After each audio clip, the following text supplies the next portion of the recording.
यह कहानी राकेश नामक एक व्यक्ति की है जो एक छोटे से गांव में रहता है। राकेश मेहनती किसान था, लेकिन अपनी आदतों और फैसलों के कारण वह धीरे धीरे कर्ज में डूबता चला गया। इस कहानी में हम देखेंगे कि कैसे उसने अपनी समस्या की जड़ को समझकर खुद को और अपने परिवार को बचाया। राकेश अपनी पत्नी और 2 बच्चों के साथ रहता था।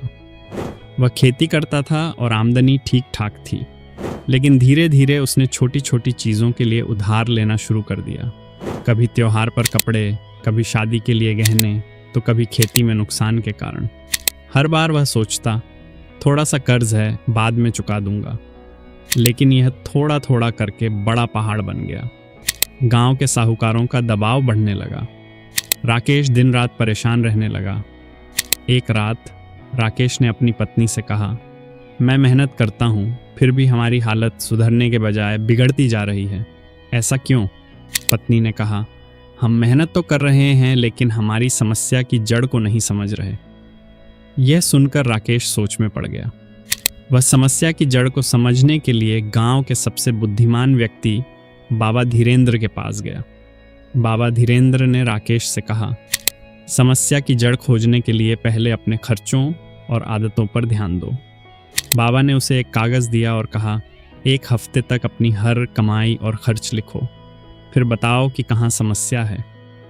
राकेश ने वैसा ही किया। उसने देखा कि उसकी कमाई तो स्थिर है, लेकिन खर्च ज़रूरत से ज़्यादा बढ़ गया है। राकेश ने अपनी पत्नी के साथ मिलकर फैसला किया, गैर ज़रूरी खर्च बंद करना, त्योहारों पर सादगी से रहना, कर्ज को प्राथमिकता देना। जो कमाया पहले कर्ज चुकाने में लगाया। नया कौशल सीखना। राकेश ने गांव में फल और सब्जियां बेचने का काम शुरू किया। आदतों में बदलाव, समय पर सोना, जागना और हर दिन एक सकारात्मक लक्ष्य तय करना। धीरे धीरे कर्ज कम होने लगा। राकेश ने बाबा से पूछा, बाबा, मैंने यह सब पहले क्यों नहीं सोचा? बाबा ने कहा, क्योंकि तुम समस्या के बाहर समाधान ढूंढ रहे थे। असली समाधान हमेशा हमारे भीतर ही होता है। अक्सर हमारी परेशानियों की वजह हमारी अपनी आदतें होती हैं।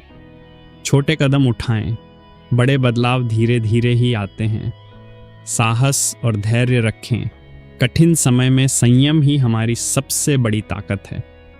राकेश की कहानी यह सिखाती है कि समस्याएं कैसी भी हों, अगर हम सही सोच और मेहनत से आगे बढ़ें तो कोई भी कर्ज या कठिनाई हमें नहीं हरा सकती।